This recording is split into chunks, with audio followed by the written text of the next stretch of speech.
Praise the Lord, my dear brothers and sisters in Jesus Christ. Today we are in 29th week of Appointed Time. Today's Gospel is taken from Luke chapter 12, verses 39 to 48. Central message of today's Gospel is a call to a new life. My dear friends, St. Luke in today's Gospel gives us an incident that took place at the early church to the life of Jesus. That is, the early Christians believed that Jesus would come to the world again after his death, resurrection and ascension.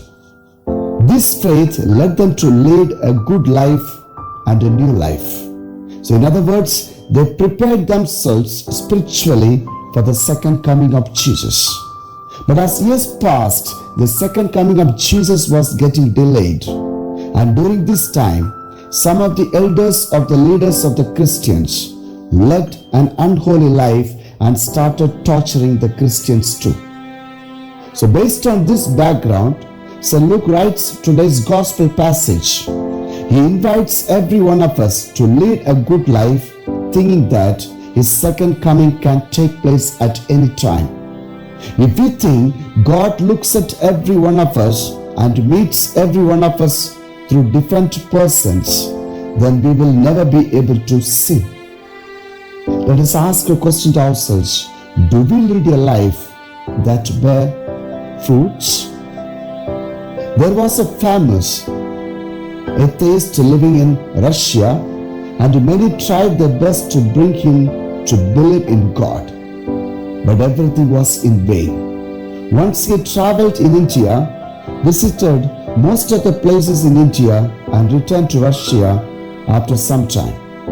He called for a press meeting and said to them, "I am going to be a atheist from today onwards." And all were astonished at his saying and asked for a reason. The reason he said was, most of the people in India don't do their duty with responsibility. Like the politicians don't do their duty properly. The students going to schools don't do their homework. Doctors fail in their duty, etc., etc. So these people don't do their duties properly, yet the country is not destroyed, instead developing. It means there is God who takes care of the country and its people. That's why I decided to become a atheist. Today's gospel says very clearly that God accepts the one who does his or her duty well.